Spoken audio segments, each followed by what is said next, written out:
आमीन, hallelujah, praise the lord, praise the lord, praise the lord.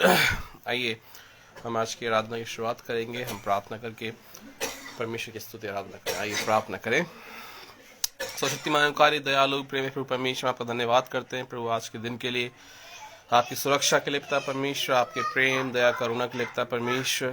प्रभु यीशु नासरी हम आपका धन्यवाद करते हैं पिता परमेश्वर कि आप हमारे विश्वास योग्य परमेश्वर हैं। हम आपका धन्यवाद करते हैं पिता परमेश्वर कि आप हमें हर एक दुख से, मुसीबत और परेशानियों से, संकट कलेश शताव से, तंगी महामारी से, बीमारी और परेशानियों से, शैतान की तमाम देखी और अनदेखी युक्ति और योजनाओं से आप हमको बचा के रखते हैं, महफूज रखते हैं। हम आपका धन्यवाद करते हैं प्रभु यीशु नासरी। फिर से एक बार हम अपने आप को, अपने जीवन को, अपने प्राण, आत्मा, मस्तिष्क, सोच विचार, सूझबूझ और समझ को हम आपके हाथों में सौंपते हैं पिता परमेश्वर। हम आपसे निवेदन करते हैं प्रभु परमेश्वर कि आपका अनुग्रह विशेष तौर पर हम पर बना रहे प्रभु परमेश्वर। आप पवित्र आत्मा हमसे बातें करने पाए पिता परमेश्वर। हमारे हृदय का सोच, हमारे मुख का बोल आपको ग्रहण योग्य हो सके पिता परमेश्वर, और एक ऐसा जीवन हम आपके सम्मुख जानकर चलने वाले बन सके प्रभु, क्योंकि आप हमसे चाहते हैं प्रभु परमेश्वर।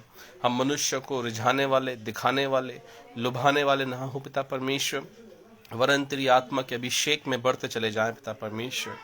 तो जो पिता परमेश्वर हमारे हृदय को जांचता, परखता और देखता है प्रभु परमेश्वर, हमारे हृदय को पिता परमेश्वर अपनी उपस्थिति के लिए तैयार कर पिता परमेश्वर। हमारे जीवन से पिता परमेश्वर तेरे नाम की महिमा प्रकट हो पिता परमेश्वर। प्रभु यीशु नासरी जो भी इस समय हमारे साथ जुड़े हुए हैं पिता परमेश्वर, जो भी आने वाले समय में जुड़ेंगे पिता परमेश्वर, उन तमाम लोगों को हम आपके हाथों में सौंपते हैं पिता परमेश्वर। हम आपसे विशेष निवेदन और विनती प्रार्थना करते हैं पिता परमेश्वर, तमाम तेरे दास और दासियों के लिए पिता परमेश्वर, जो दिन प्रतिदिन पिता परमेश्वर तेरे नाम की महिमा के लिए पिता परमेश्वर, तेरे वचन के सुसमाचार के प्रचार के विस्तार के लिए पिता परमेश्वर कार्यरत है पिता परमेश्वर। वो तमाम मिशनरीज, इवेंजलिस्ट, पास्टर्स और तमाम वह लोग प्रभु परमेश्वर तेरे वचन की सेवकाई करते हैं पिता परमेश्वर, वे सभी बाइबल शिक्षक पिता परमेश्वर, वह सभी सुसमाचार प्रचारक पिता परमेश्वर, वे तमाम लोगों को हम तेरे हाथों में सौंपते हैं पिता परमेश्वर। प्रभु यीशु नासरी आप हम में से प्रत्येक को अब बहुत आयत से इस्तेमाल करें पिता परमेश्वर। खास तौर से हम तमाम उन लोगों के लिए विनती और प्रार्थना करते हैं पिता परमेश्वर, जिनके बीच में सुसमाचार नहीं पहुंचा है पिता परमेश्वर। प्रभु यीशु मसीह हम आपसे निवेदन और विनती प्रार्थना करते हैं पिता परमेश्वर, आप अपने लोगों को तैयार करें पिता परमेश्वर, अपने सेवकों को तैयार करें प्रभु यीशु नासरी, कि जहाँ तक तेरा सुसमाचार नहीं पहुंचा है वहाँ भी सुसमाचार पहुंचने वाला बने पिता परमेश्वर। प्रभु यीशु मसीह इसके लिए हम आपसे विशेष कर आपसे निवेदन विनती प्रार्थना करते हैं कि आपके अनुग्रह करने वाली आत्मा को, प्रार्थना सिखाने वाली आत्मा को, सुसमाचार का प्रचार करने वाली आत्मा को, उस लगन को, हिम्मत को, साहस को जो पहले चेलों में नहीं था, परंतु बाद में जब उनमें वो साहस आया, वो हिम्मत और वो आत्मा आई पिता परमेश्वर, तो तेरे वचन को सुसमाचार प्रचार बहुत आयत से करने वाले बने। उस आत्मा से, उस करेज से पिता परमेश्वर आप हमको प्रोत्साहित करें पिता परमेश्वर, हमें बल दे, हिम्मत दे पिता परमेश्वर, हमें वो साहस दे पिता परमेश्वर कि हम तमाम सतावों, उपद्रवों में खड़े रहकर प्रभु तेरे वचन की सुसमाचार की सेवकाई को कर सके पिता परमेश्वर।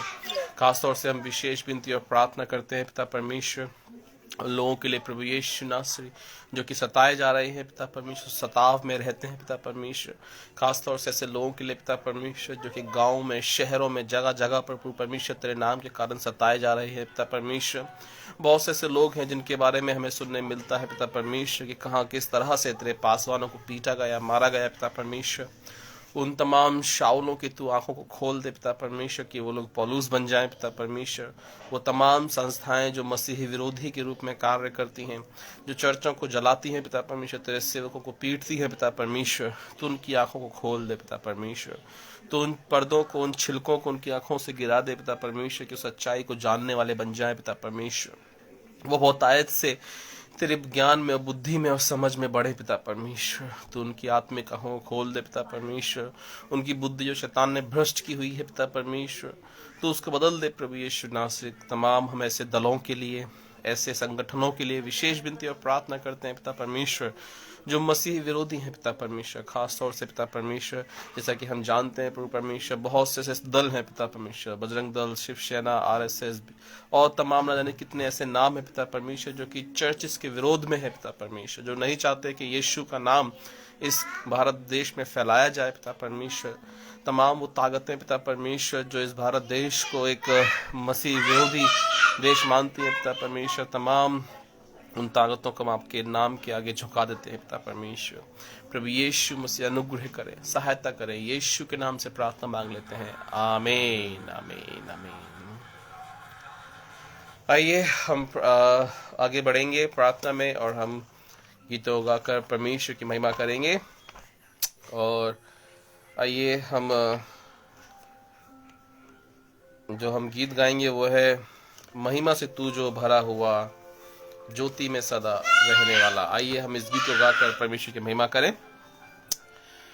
महिमा से तू जो भरा हुआ, ज्योति में सदा रहने वाला, मनुष्यों में तूने जन्म लिया, फिर से यीशु जग में तू आएगा, आएगा यीशु आएगा, फिर से यीशु जग में तू आएगा, मनुष्यों में तूने जन्म लिया, फिर से यीशु जग में तू आएगा, भूमि आकाश में समा न सका, मंदिरों में तू रह न सका, नम्र होके चरनी में पैदा हुआ, मनों में हमारे घर तू बना, घर तू बना यीशु, घर तू बना, मनों में हमारे घर तू बना, नम्र होके चरण पैदा हुआ, मनों में हमारे घर तू बना, खेमे में आकर तू ही बसा, लोगों को अपने लिए फिरा, अग्नि और बादल में तू ही दिखा, फिर से यीशु अपना जलवा दिखा, जलवा दिखा यीशु जलवा दिखा, फिर से यीशु अपना जलवा दिखा, खेमे में आकर तू ही दिखा,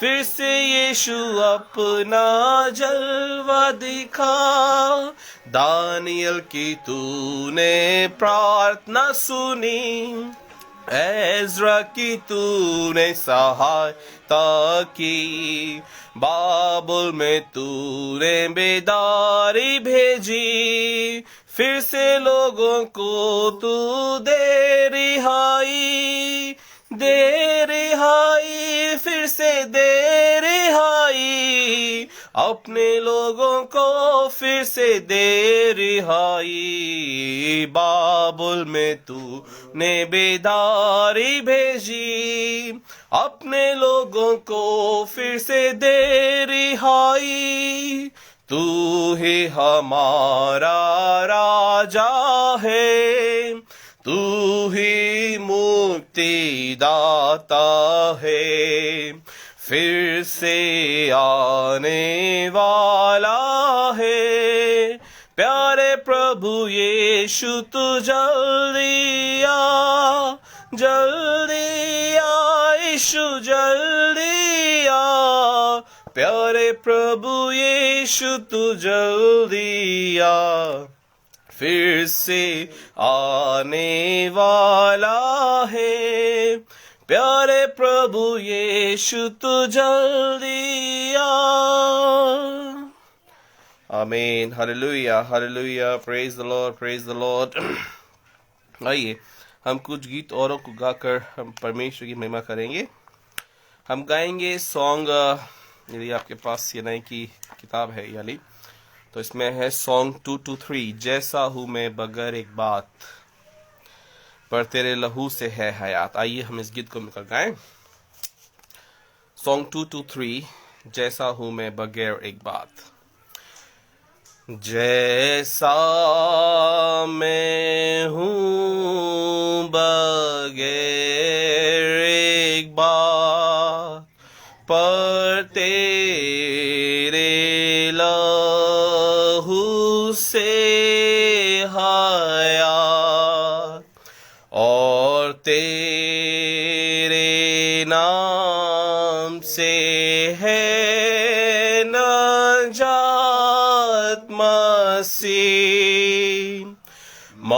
मसीह में आता हूँ, जैसा मैं हूँ कंगाल बदकार, कमजोर नालायक और लाचार, अब तेरे पास है मददगार।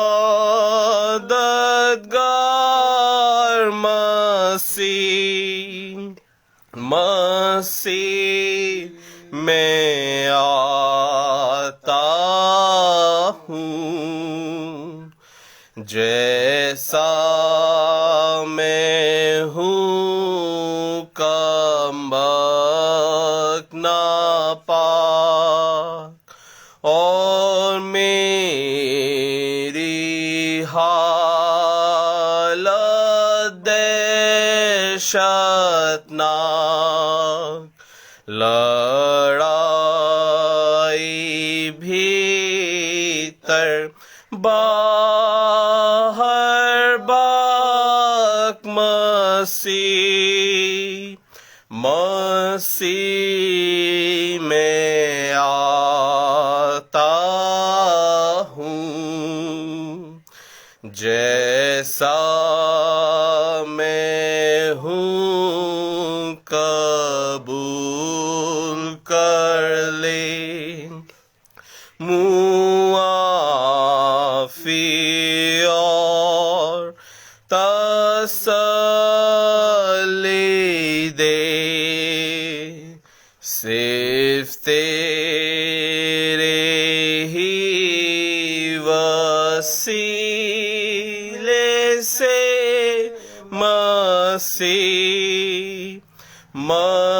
मसीह में आता हूँ,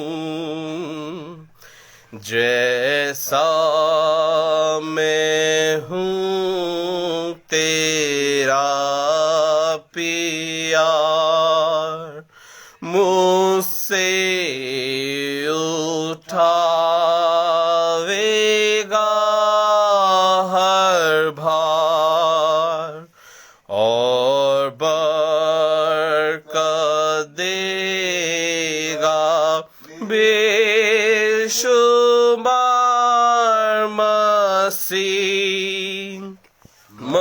मसीह में आता हूँ, जैसा मैं हूँ बगैर एक बात, पर तेरे लहू से हयात, और तेरे नाम से है नजात।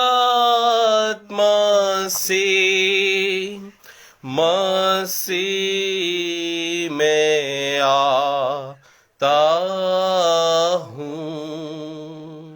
आमीन आमीन आमीन। Hallelujah hallelujah. जैसे भी हम हैं बदकार, नापाक, नालायक, कमबख्त, हम मसीह के पास आए और मसीह का लहू हमें सारे पापों से, सारी गंदगी से हमें पाक, साफ और शिफा करता है। मसीह का धन्यवाद। और मैं देख रहा था कि बिली ग्राहम की सभाओं में ये गीत जस्ट एज आई एम बहुत ही जोर और शोर से गाया जाता था और एक बहुत ही पुराना गीत है ये। आइए अब हम एक और गीत गाएंगे, सॉन्ग 153, यीशु मसीह ही मेरा गीत है, यीशु मसीह मेरा संगीत है। आइए हम गीत को गाएं और परमेश्वर की महिमा करें।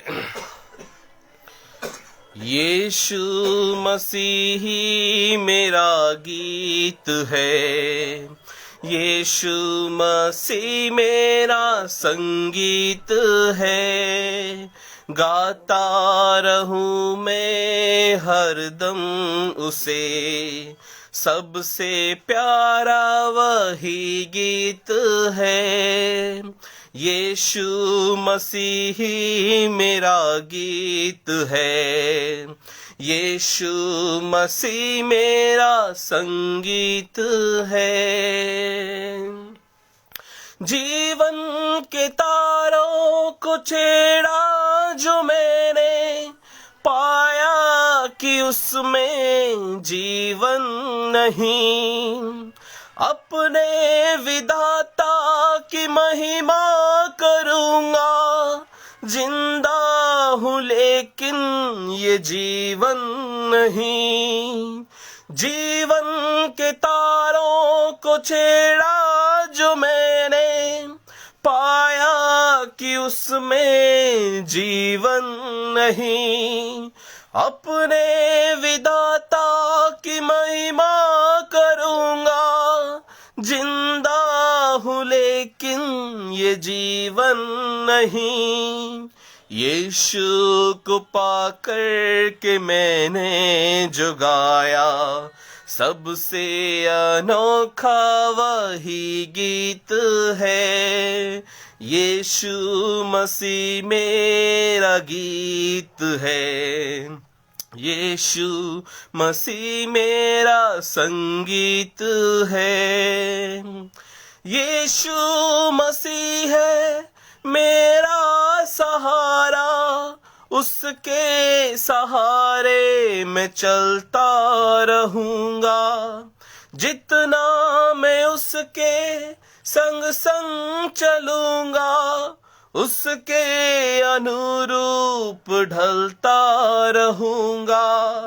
यीशु मसीह है मेरा सहारा, उसके सहारे मैं चलता रहूंगा, जितना मैं उसके संग संग चलूंगा, उसके अनुरूप ढलता रहूंगा।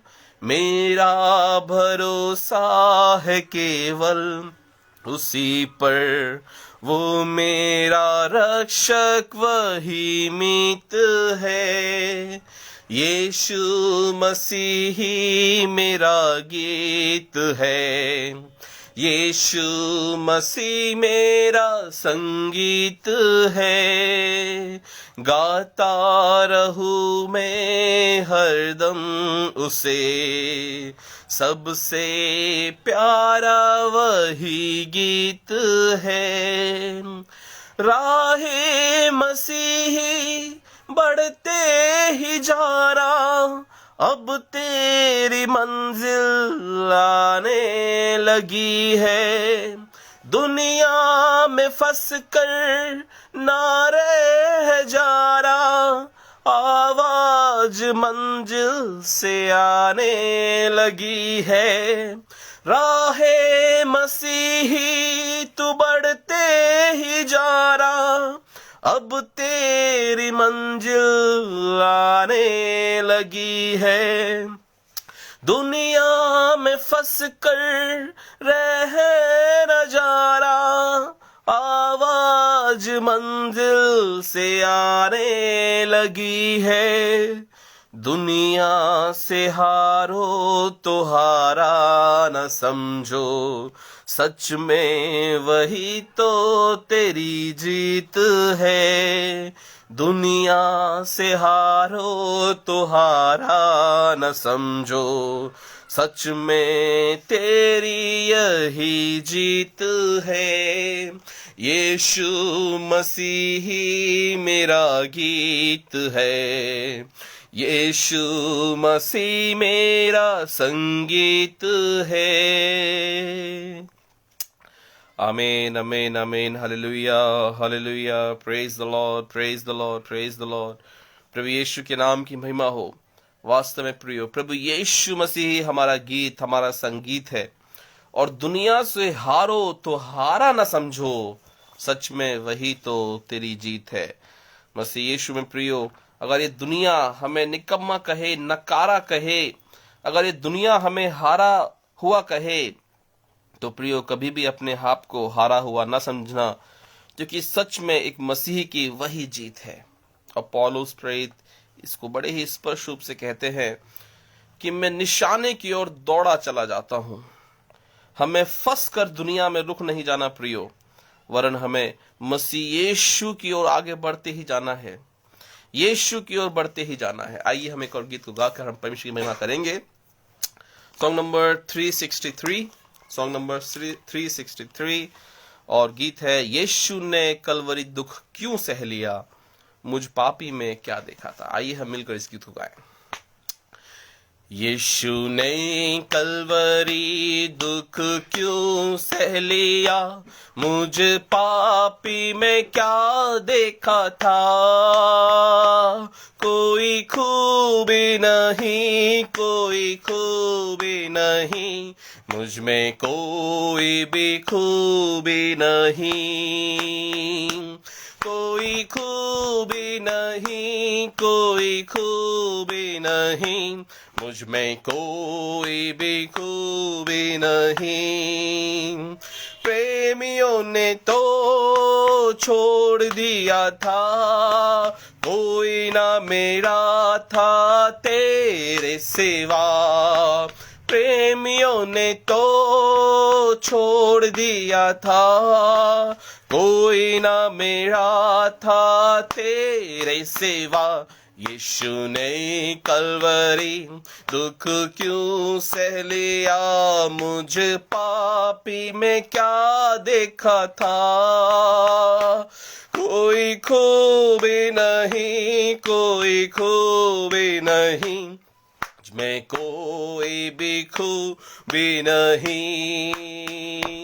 कोई खूबी नहीं, कोई खूबी नहीं, मुझ में कोई भी खूबी नहीं। पाप में मर के जी उदास हुआ, जीना भी मेरा था मौत की तरह।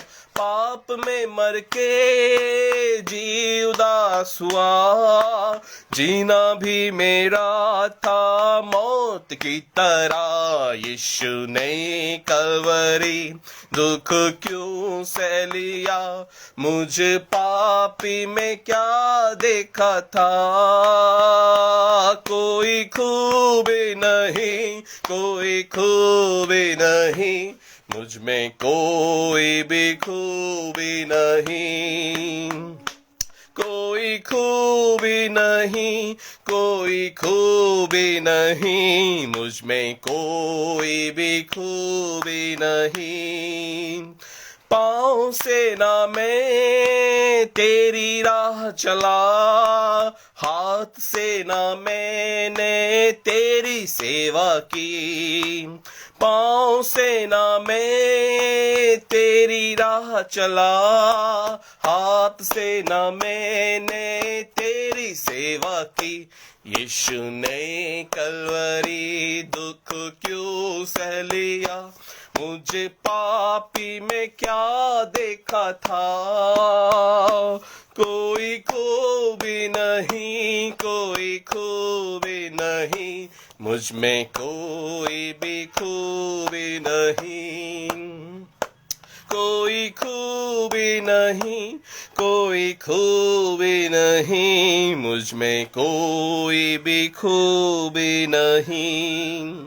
नैन से मैंने पाप किया था, जीभ से ना मैंने तेरी महिमा की।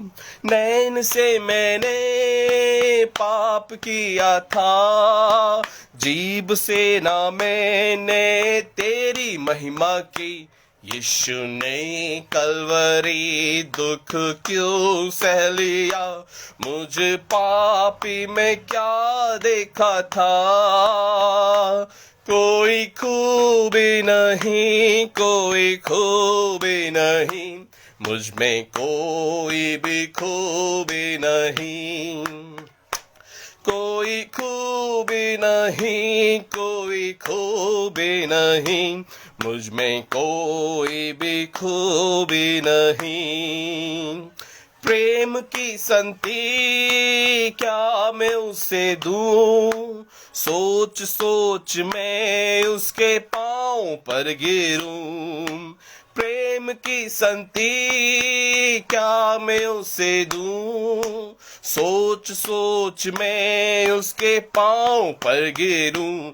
यीशु ने कलवरी दुख क्यों सह लिया, मुझे पापी में क्या देखा था।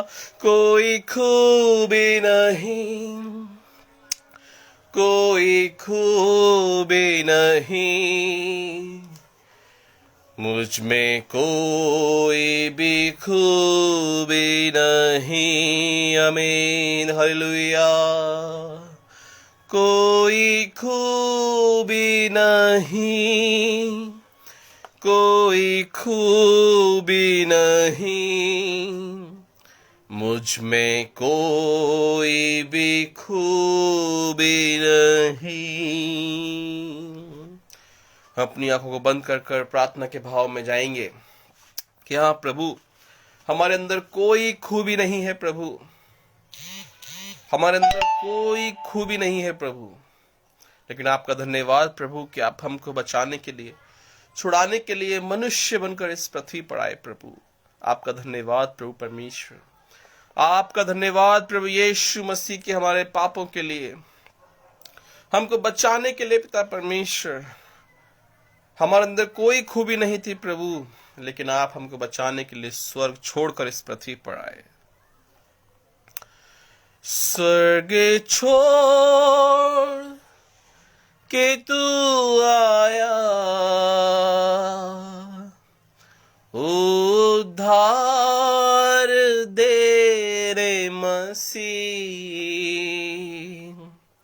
स्वर्ग छोड़ के तू आया,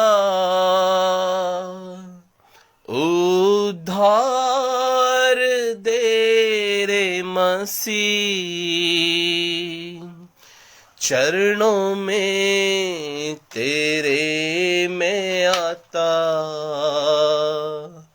तुझको ये दिल देता मसीह। चरणों में तेरे मैं आता, तुझको ये दिल देता मसीह। मैं आता हूँ तेरे पास, प्रभु यीशु मेरे मसीह। मेरे पापों के लिए ही, आमीन, हालेलुया। उद्धार दे दो मसीह, मेरे पापों के लिए ही। उद्धार दे दो मसीह। मैं आता हूँ तेरे पास,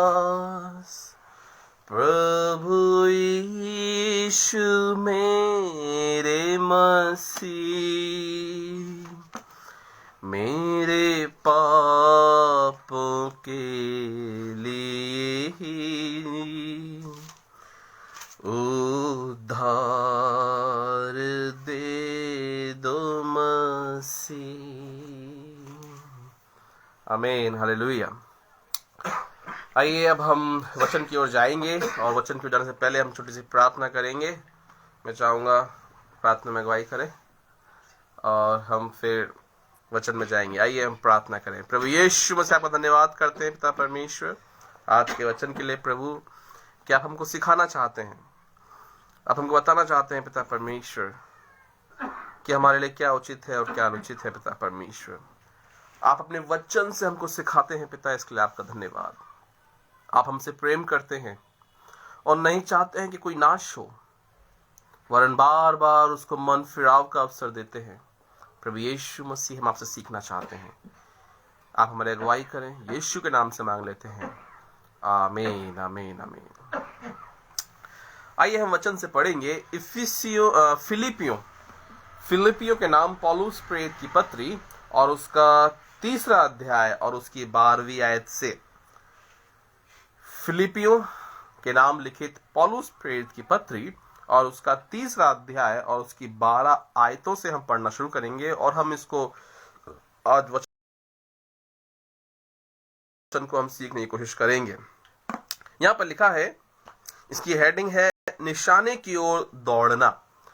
और पौलुस प्रेरित फिलिपियों को, जो उनकी कलीसिया है, उसको ये पत्र लिख रहे हैं और इस पत्र में वो उनको सिखा रहे हैं कि हमें किस तरह से निशाने की ओर दौड़ना है। सो आइए हम यहाँ पर देखेंगे फिलिपियों उसका 3रा अध्याय और उसकी 12वीं आयत में आपके सामने पढ़ रहा हूं।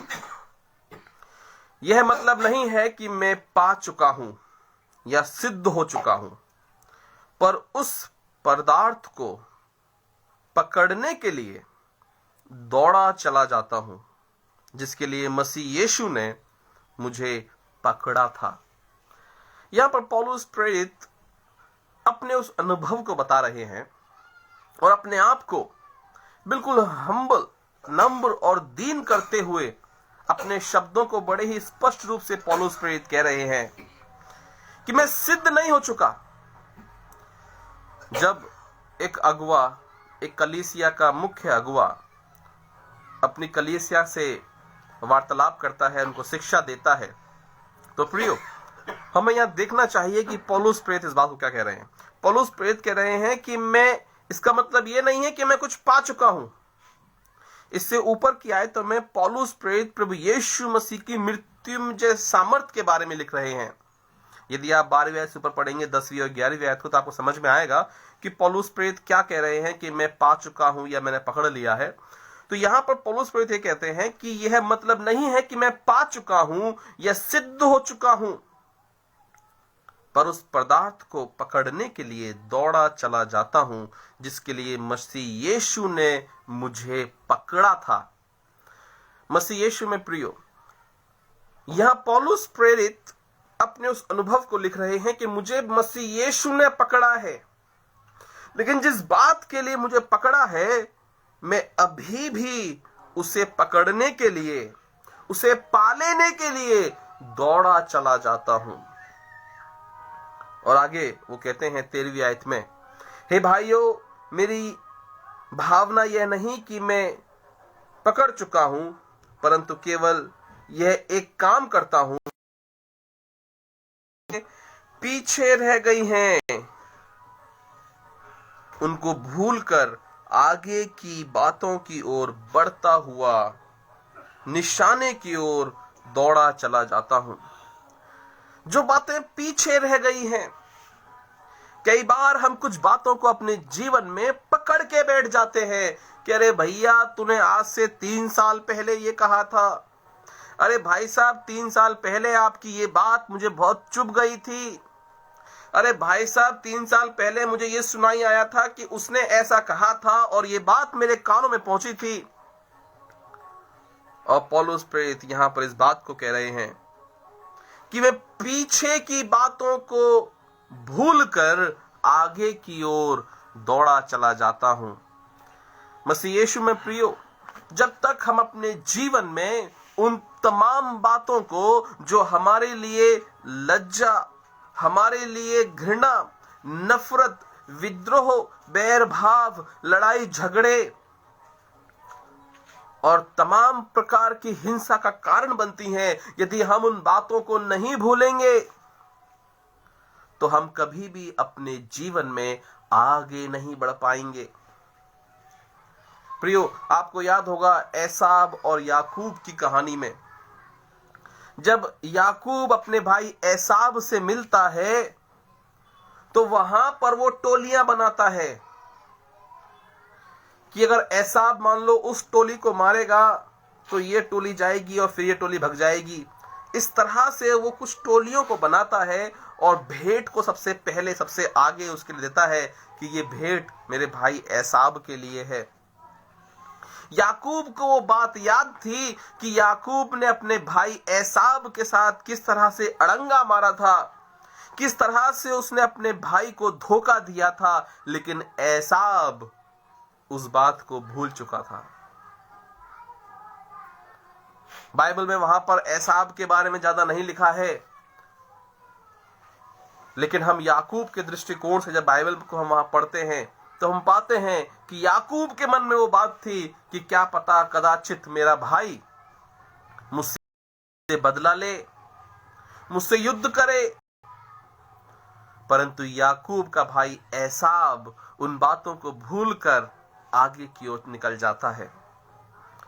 मसीह यीशु मेरे प्रियो, प्रभु यीशु मसीह ने हमें जो बुलाहट दी है हमें उसकी ओर आगे बढ़ना है। मसीह यीशु मेरे प्रियो, प्रभु यीशु मसीह ने जिस काम के लिए हमें बुलाया है, जिस काम के लिए हमें पकड़ा है, हमें उस काम को पूरा करते हुए आगे बढ़ना है, ना कि किसी उलझाने वाली वस्तु में अटक जाना है।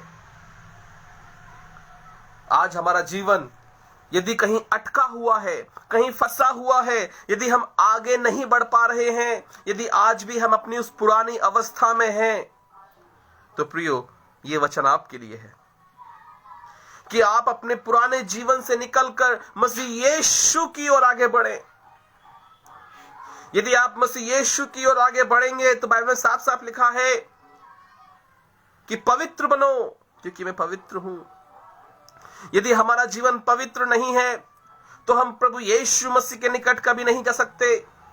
यदि आज भी हमारे जीवन में किसी बात को लेकर मतभेद हैं, ये बातें सुनने और कहने बहुत अच्छी लगती हैं, परंतु हकीकत यही होती है कि हमारे जीवनों के अंदर, यहां तक कि मैं कहूंगा कि शायद कई बार पासवानों के जीवनों में और भी कई मसीह के सेवकों के जीवनों में भी कई बार इस बात के विषय में पाया जाता है कि उनके जीवन में कहीं ना कहीं कोई तो ऐसी बात होती है, कुछ तो ऐसे लोग होते हैं शायद जिनको वे माफ ना करना चाहते हो। हर एक व्यक्तिगत हर जीवन के अंदर कुछ ऐसी बातें होती हैं, कुछ ऐसे लोग होते हैं जिनको वो भूला नहीं पाते, जिनको वो क्षमा नहीं कर पाते। व्यक्तिगत तौर पर कहीं ना कहीं कुछ लोगों के अंदर वो बात होती है कि अरे भाई, मैंने उसको माफ तो कर दिया है लेकिन मैं उसको शक्ल देखना नहीं चाहता। हाँ, मैंने उसको माफ कर दिया है लेकिन मैं उससे बात नहीं करूंगा। कई बार हम कुछ पुरानी बातों को लेकर कहीं ना कहीं अटक जाते हैं, उलझ जाते हैं और हम आगे की ओर नहीं बढ़ पाते। और मसीह जीवन के अंदर सबसे बड़ी रुकावट, सबसे बड़ी आशीष के लिए रुकावट जो है वो यही है कि हम कई जगह उलझे हुए हैं। यदि हम परमेश्वर के निकट आशीष को नहीं पा रहे तो उसका सबसे बड़ा कारण है कि हम कई बार कुछ लोगों को वो माफी नहीं दे पा रहे जो परमेश्वर हमसे चाहता है। प्रभु यीशु मसीह ने कई लोगों को क्षमा किया। उस पापिनी स्त्री से कहा, अगर तुझे किसी ने नहीं मारा तो मैं भी तुझे दंड नहीं देता, जा और फिर पाप ना करना। मसीह यीशु मेरे प्रियो, हमें चाहिए कि हम उन तमाम लोगों को जिनके कारण हमारे हृदय खट्टे हैं, जिनके कारण हम कहीं ना कहीं फंसे हुए हैं, उन्हें क्षमा नहीं कर पा रहे, उन बातों को भूल जाए जो बातें लज्जा की बातें हैं। जो बातें शर्म की हैं, उन बातों को हम भूलकर आगे की ओर बढ़ें और वो बातें आप अपने जीवन में व्यक्तिगत तौर पर आप खुद मूल्यांकन कर सकते हैं कि वो कौन है, वो कौन कौन लोग हैं, वो कैसी कैसी बातें हैं जिन बातों को आज आप भूल नहीं पा रहे और आप शायद उन्हें क्षमा कर दिया होगा लेकिन आप उनसे बात करना नहीं चाहते, आप उनसे मेल जोल करना नहीं चाहते। और प्रियो, यदि आपने किसी व्यक्ति को क्षमा कर दिया है लेकिन अगर आप उससे मेल जोल नहीं कर रहे तो ये ईश्वरीय क्षमा नहीं है। कल्पना कीजिए कि परमेश्वर ने हम पापियों को क्षमा तो कर दिया लेकिन परमेश्वर फिर कहे कि तुम उससे दूरी रहना। परमेश्वर हमसे मेल जोल ना करे तो कैसा रहेगा? ईश्वरीय क्षमा वो क्षमा है जहां पर हम पुरानी बातों पर पर्दा डालते हुए, उनको भूलते हुए आगे की ओर बढ़ते हैं और इस रीति से बढ़ते हैं कि एक मन, एक चित्त, एक मन होकर हम उस बात में फिर आगे बढ़ने लगते हैं। आइए हम आगे पढ़ें, आगे क्या लिखा है। 14वीं आयत को मैं पढ़ रहा हूं आपके सामने, इफिसियों 3:14। निशाने की ओर दौड़ा चला जाता हूं ताकि वह इनाम पाऊं जिसके लिए परमेश्वर ने मसीह यीशु में मुझे ऊपर बुलाया है। परमेश्वर ने मुझे मसीह यीशु में ऊपर बुलाया है। कई बार जब आप इस ऊपर वाले शब्द को समझने की कोशिश करेंगे कि ऊपर बुलाया है तो इसका क्या अर्थ होता है। यहां पे देखिए बड़ी स्पष्ट रूप से लिखा है, परमेश्वर ने मुझे मसीह में ऊपर बुलाया है। ठीक है, अब मसीह यीशु में ऊपर बुलाने का क्या मतलब है कि वो बातें जो हमारे लिए रोड़ा थीं, वो बातें जो हमारे लिए एक बहुत बड़े पहाड़ जैसी थीं, जिनको हम पार नहीं कर पा रहे थे, जिनसे हम अपने दिमाग को, अपने ख्याल, अपने इरादों, अपने मस्तिष्क को हटा नहीं पा रहे थे, वो बातें जो छोटी छोटी सी बातें होती हैं लेकिन हमको एक दूसरे से अलग कर देती हैं, वो बातें जो हमारे लिए पहाड़ जैसी बातें लगती हैं। संसार के लोग उनके लिए कहते हैं कि भैया अपना दिल बड़ा करो, बड़ा हृदय वाले तुम बन जाओ। और यहां वचन के अनुसार हम देखते हैं तो यहां लिखा है मसीह यीशु में ऊपर बुलाया है। ऊपर बुलाने का अर्थ है कि जब आप, यदि आपने कभी हवाई जहाज की यात्रा की होगी तो आप इस बात को समझ पाएंगे कि जब हम पृथ्वी से ऊपर उठते जाते हैं तो फिर नीचे की जो वस्तुएं हैं वो बड़ी छोटी छोटी नजर आती हैं। मुझे याद है 2017 और एक बार मैं दिल्ली से चेन्नई हम लोग गए थे। अल्फा इंडिया की तरफ से एक मीटिंग थी हमारी और चेन्नई में लेमन ट्री होटल में हम लोग की एक ऑफिशियल मीटिंग थी और वो मेरा पहला अनुभव था जब मैं किसी जहाज में बैठा और मैंने खिड़की वाली सीट ली थी। भैया लोग हम सब साथ में थे तो हम लोग खिड़की वाली सीट से बैठकर देख रहे थे और मैं अपना मोबाइल ऑन ही रखा ताकि मैं उन चीज़ों को रिकॉर्ड कर सकूं क्योंकि वो मेरा पहला अनुभव था।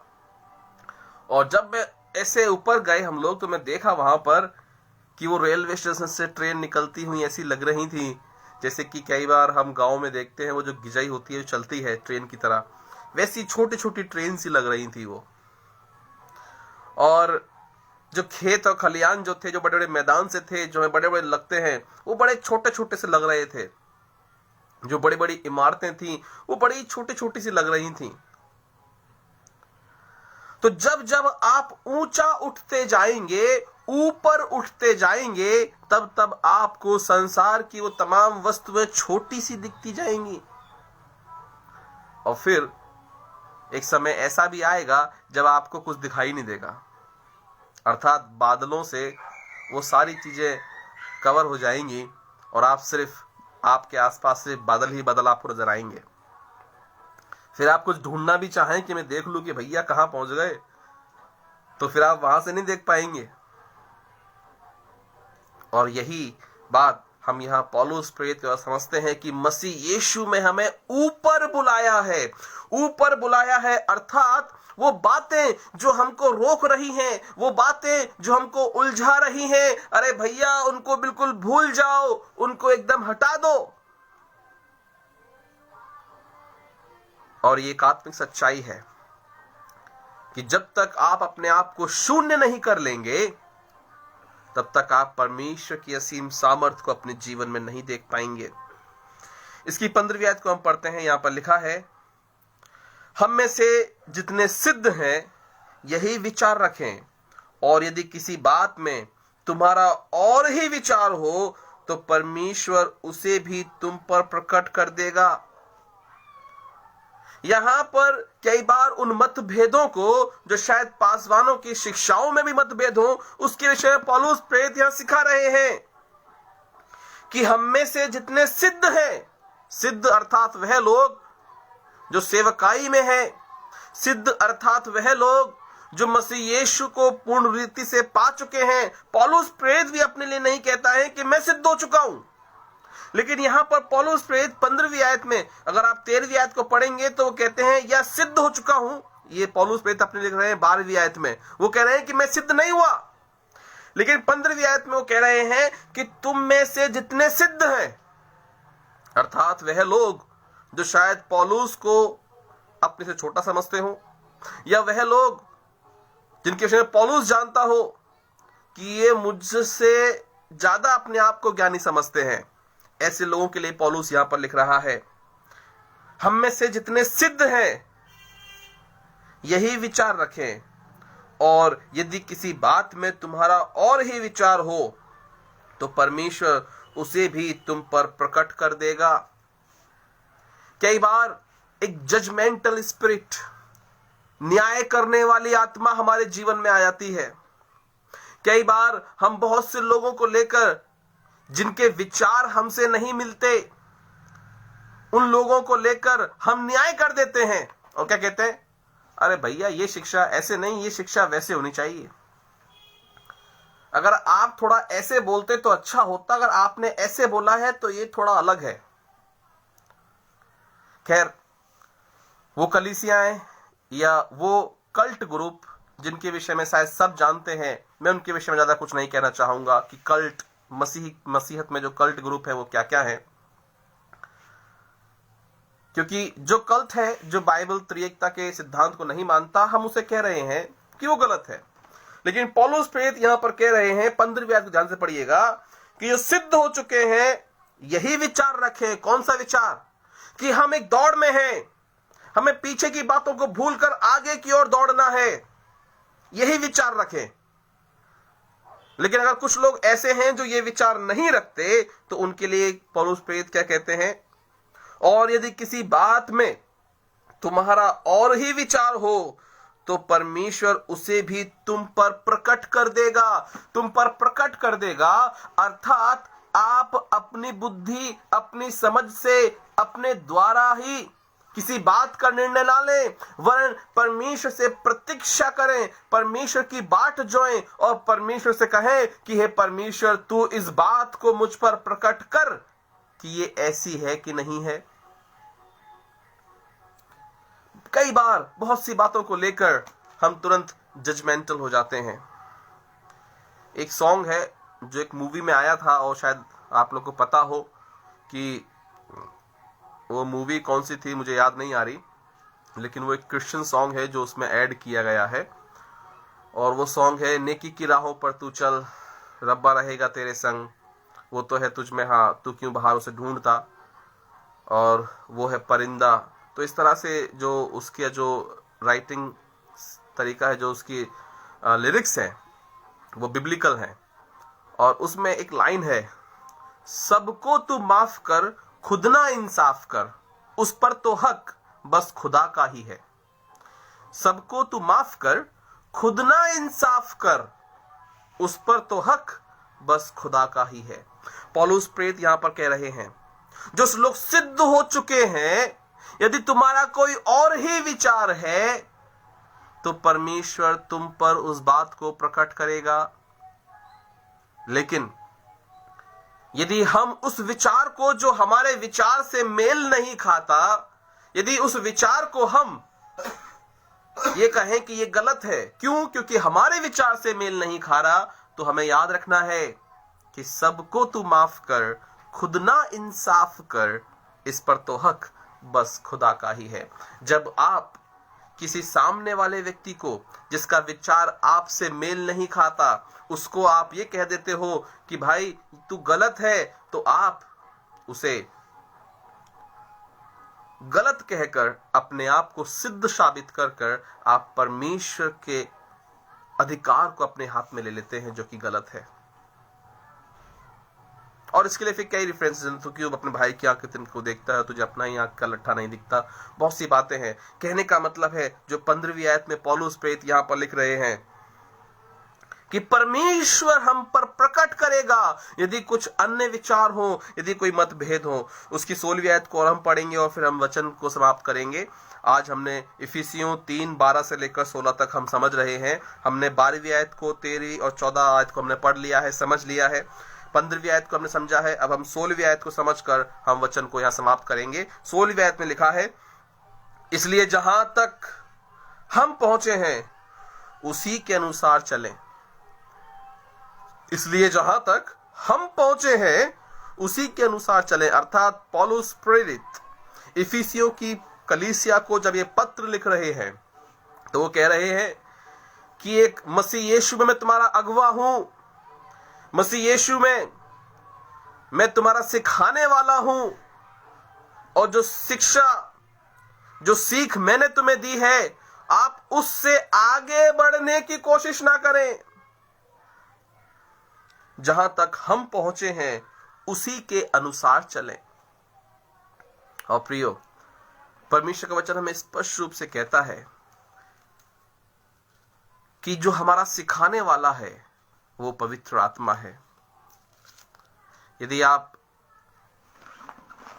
इसकी यूहन्ना की पत्री को पढ़ेंगे, मैं आपके लिए पढ़ देता हूं। यूहन्ना उसका 2 अध्याय और उसकी 27वीं आयत, यूहन्ना 2:27। तो वहां लिखा है, मैं ये बातें उन्हें उसके विषय में लिखी जो तुम्हें भरवाते हैं, परंतु तुम्हारा वह अभिषेक जो उसकी ओर से किया गया है तुम में बना रहता है, और तुम्हें इसका प्रयोजन नहीं कि कोई तुम्हें सिखाए, वरन जैसा वह अभिषेक जो उसकी ओर से किया गया है तुम्हें सब बातें सिखाता है, और ये सच है, झूठ नहीं है, और जैसा उसने तुम्हें सिखाया है वैसा तुम उसमें बने भी रहते हो।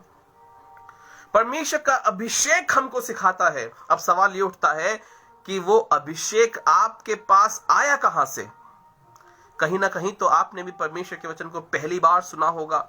यदि आप मसीही परिवारों में पैदा हुए हैं जहां पर आपके दादा परदादा ईसाई थे, मसीह थे, तो हो सकता है आपने उन शिक्षाओं को अपने दादा परदादाओं के द्वारा, अपने माता पिताओं के द्वारा सीखा हो। परंतु हो सकता है यदि आप ऐसे परिवार से आते हैं जहां पर आपके माता पिता, भाई बहन सब अविश्वासी हैं, आप सिर्फ अकेले ही विश्वास में आए हैं, तो इसका अर्थ है कोई तो होगा जिसने आपको वचन सुनाया होगा। और यहां पर पौलुस प्रेरित अपनी इफिसियों की, फिलिपियों की कलीसिया को लिखते हैं कि जो बातें हमने तुम्हें सिखाई हैं उसी के अनुसार चलना है। सिनाई के अंदर विश्वासों का अकीदा, जो कि ज्यादातर चर्च के बाद कई जगहों पर मैंने देखा है, और खास तौर से पहले संडे को, जहां पर कोटा के अंदर भी सिनाई की कलीसिया के अंदर, वहां पर पहला संडे जो कि प्रभु भोज का संडे होता है, विश्वास का अकीदा बोला जाता है, अपने विश्वास का अंगीकार किया जाता है। तो ये जो विश्वास है हमें कहां से मिला? हमारे मसीह यीशु में आत्मिक माता पिता कौन है? यदि आप अन्य जाति से आए हैं तो अवश्य ही आपको भी कोई सिखाने वाले होंगे। और इस वचन कहता है कि जो वचन की सेवकाई करते हैं वो दुगने आदर के योग्य हैं। इसलिए प्रियो, अब मैं आपसे यही कहूंगा कि आज जो वचन हमने सीखा, फिलिपियों की पत्री उसका 3 अध्याय 12 से लेकर 16 तक जो हमने सीखा है, उसके अनुसार परमेश्वर ने अवश्य ही आपको आशीष दी होंगी और अवश्य ही परमेश्वर आपकी सहायता करेगा कि आप तमाम उलझाने वाली रुकावट की तमाम वस्तुओं को छोड़कर परमेश्वर की ओर आगे बढ़ते चले जाएं। आइए हम प्रार्थना करें, उस सेशन को यही समाप्त करें। प्रभु यीशु मसीह, आपका धन्यवाद आपके वचन के लिए। प्रभु परमेश्वर, आपका धन्यवाद प्रभु यीशु नासरी कि आप हमको सिखाने वाले परमेश्वर हैं। आपका धन्यवाद प्रभु यीशु मसीह कि आप हमको हमारी तमाम रुकावटों में, उलझनों में, पीड़ा, परेशानी, संकट में से निकाल कर बाहर खड़ा करने वाले परमेश्वर हैं, हमको ऊपर उठाने वाले परमेश्वर हैं। और प्रभु यीशु मसीह, हम आपसे प्रार्थना करते हैं, यदि आज कोई भी ऐसा भाई और बहन जो पिता परमेश्वर कहीं उलझा हुआ है, किसी बंधन में बंधा हुआ है, किसी झाड़ी में फंसा हुआ है, तो आप उसको वहां से ऊपर की ओर उठा लें पिता परमेश्वर। आप उसको उन बंधनों से आजाद करें प्रभु परमेश्वर। प्रभु यीशु नासरी, आप ऐसा करें कि हम अपनी दौड़ को आगे की ओर दौड़ने वाले बन जाएं। प्रभु आपका धन्यवाद प्रार्थना सुनने के लिए। यीशु के नाम से प्रार्थना मांग लेते हैं, आमीन। Thank you so much. Thank you Anupam भैया, एक और फिर से समय देने के लिए। प्रभु आपको बहुत आशीष दे। और any time you can call me, any time I will always be ready. Thank you so much.